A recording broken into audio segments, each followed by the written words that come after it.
I'm not much of a movie person. I don't really have that many films that I can really remember liking a lot. The most recent movie I've watched was Requiem for a Dream, a truly scary and disturbing, but at the same time a beautifully twisted film that I wouldn't watch again, but is something someone should watch at least once in their life. Other than that movie, the last movie I seen was Whiplash back in August of this year, and I think that alone should tell you I don't keep up with movies very often. Recently, I was going around on the internet looking for something to watch since I had some free time to myself, and I came across a movie called Blue Spring, a film directed by Toshiaki Toyoda in 2002 and is based on the manga of the same name, which was written by Taiyo Matsumoto in 1993. This film wouldn't get a release outside of Japan, and there was never a dub released for this movie. It's only watchable through subtitles for those who don't speak Japanese. The film has kind of a cult status as not many people really talk about it anymore. The first time I watched this, which was literally a few days ago, I really enjoyed it. Like, seriously, I don't think I've enjoyed a movie like that in a while. Like, it's been a really long ass time. And I had to watch it a second time for this video, and I enjoyed it even more. Like, that is so rare for me to enjoy a movie on the second watch even more. So I wanted to talk about this amazing film and what made it so special for me. I'll put the movie in the description for those who are interested in seeing the movie themselves. I highly advise you to watch this movie first, then watch my video. I will be going over the majority of the movie, you know, such as the plot, the characters, everything in between. So yeah, spoilers ahead.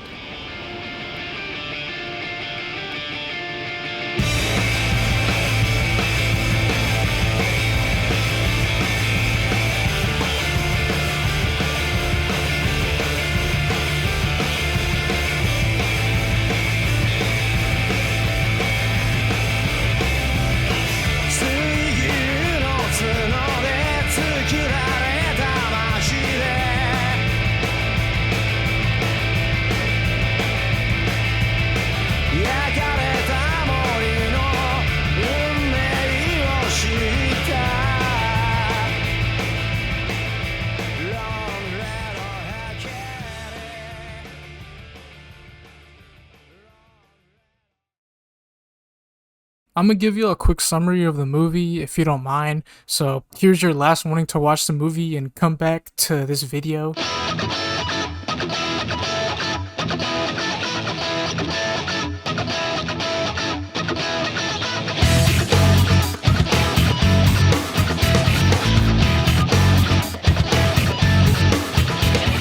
Blue Spring, or Aoi Haru, is a film made in 2002. It shows the lives of a school gang consisting of these characters: Pujo, Aoki, Yuko, Kimura, Yoshimura, Hori, and Ota. Their daily lives consist of going to their all-male class to slack off or cut classes, going to smoke in the bathroom, and mess around since they don't really like school. At the beginning of the film, we see the whole crew on the roof performing a game in which whoever claps the most becomes the leader of the crew. Pujo wins and is now the leader, and you wouldn't really expect this kid to be the leader since he's really quiet. We see through the film how these characters change over time and diverge into paths that they have made for themselves. We also get to witness the amount of violence that really happens around the school. Like, I know some of you motherfuckers who think Japan is a glorious ass place that has no wrong in it, but that's not true. This is how some of the youth really is in Japan. It may not be to this degree, but it certainly paints a picture of it. Blue Spring is a coming-of-age story if it wasn't clear enough already. Pujo is the leader of the gang, like I said before, with his 2000s emo-ass cut. He's very devoid of emotion, barely showing any types of facial expressions throughout the film. It just looks like he's filled with apathy. People around the school just thinks he's kind of weird.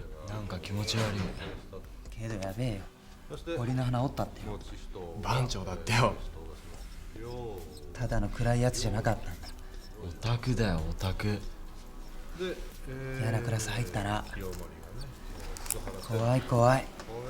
We get to see him grow as he becomes different from the crew, wanting to actually pursue school. Aoki is Kujo's right-hand man. They've been friends since they were children, but he's pretty much a slacker. He doesn't really give a shit. At the start, he's kind of the butt of most of the jokes. Like, dude gets treated like shit by the script. He literally ends up grabbing shit because he got in a fight with some of these juniors at the school. Yukio is a character I really like just based off his design. His hair and clear glasses combo just suits him really really well. On top of that, he plays the guitar, which makes him even cooler. He isn't really sure what he wants to do with his life, just like the others. Yukio just seems like he's going with the flow, seeing where things take him. I really like this scene where he's in the guidance counselor's office and says, 世界平和とか望んでます。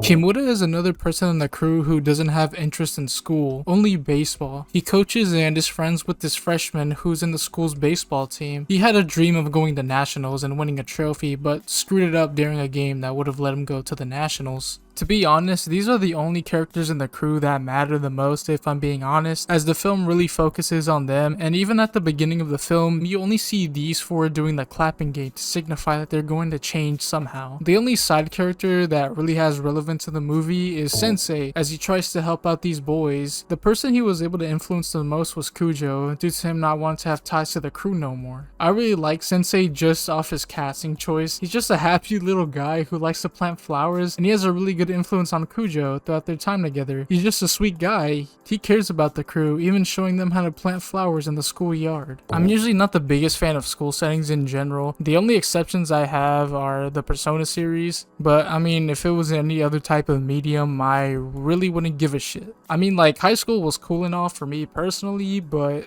it's not usually my favorite part of my life, if I'm being honest. I could really care less for it. But in Blue Spring, the setting is a major factor of the story. This isn't just some same ordinary bunk-ass school that you would see in some anime type show. Nah, this is run down with crazy amounts of graffiti in it. The bathrooms somehow look worse than my old high schools. Like, this place is intimidating as fuck. Aesthetically speaking, this movie has unsaturated colors that don't really pop, but it really works in the favor of the movie, and I really fuck with it. This soundtrack is just amazing, dude. Like, holy shit. I've never heard of any of these fans that were featured in the movie, but I'm so glad I did. The soundtrack is composed mostly of 7 songs in it, 5 of the songs being from the band The Michelle Gun Elephant, and the other 2 are from the Blondie Plastic Wagon. My favorite song from the movie was Boogie from Michelle Gun Elephant. The guitar in it was just so expressive and loud. I love it so much.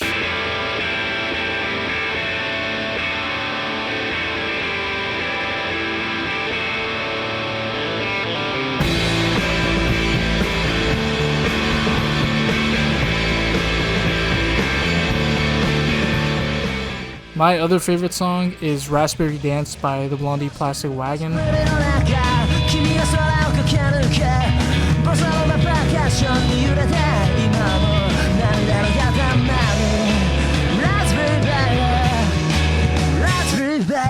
While I was writing the script, I was listening to the soundtrack and I deadass couldn't get enough of it. I can't say there are bad songs in this movie at all, because there isn't. It's all so great, each song having their own 2000s flair with some type of punk rock tone in them, and others conveying some type of melancholic tone. And honestly, that's what this movie feels like to me. Melancholic.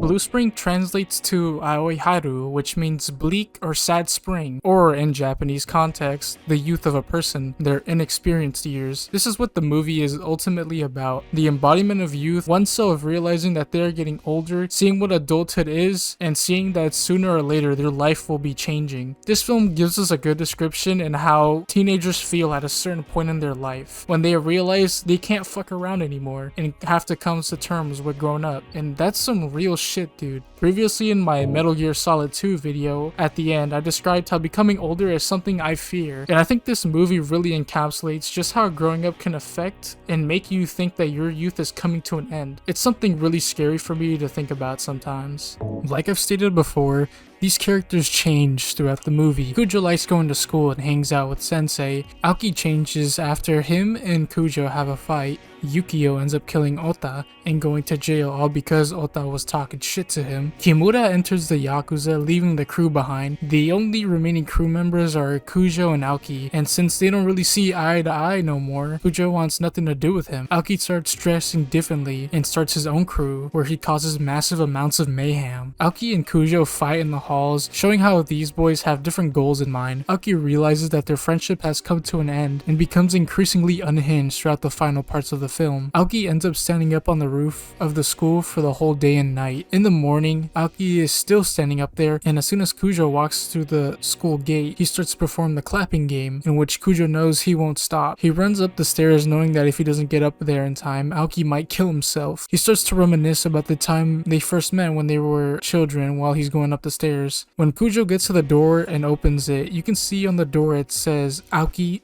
13, meaning he has surpassed Kujo in the clapping game. While going up the stairs, Aoki does his last set of claps before Kujo can get up, and he hits the floor. Kujo sees his dead body on the floor with a stagnant look in his face. He moves away from the sight and looks at the painting on the floor. And the movie ends there.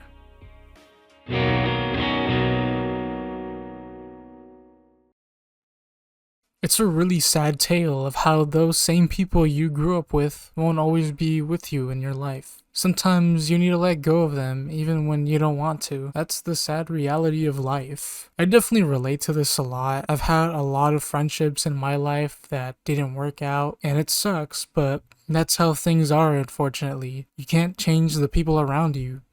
You can only change yourself and follow a path you want. That's what I got out of this movie. I also want to mention a scene where Kimura leaves school. He takes off his jacket and gives it to the freshman, where it reads, 野球一筋青春かけて目指すは男甲子園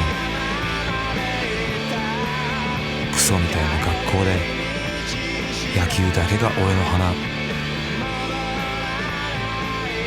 金属バットに命かけ投げるボールに夢込めた咲かせてみせます野球魂叫ぶ拍手と歓声に紛れて見えた母の顔こんな愚かな俺だけど愛してくれる人がいるいつも笑顔でいてくれるそんなあなたを愛してますたとえ我が身が滅びても汗と涙が枯れるまで走り続けろ甲子園我が青春に悔いなし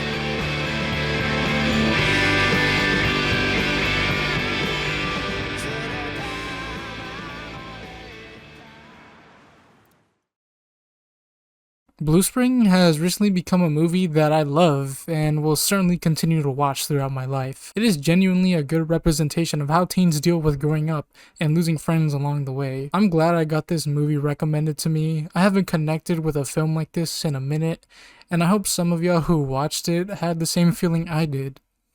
This video was just something small I wanted to put out since not that many people on YouTube have really covered it, which made me want to talk about it. I will be making more videos that are shorter form while I work on bigger projects in the back for the channel. I've linked my socials in the description if you want to follow me, and my Patreon as well.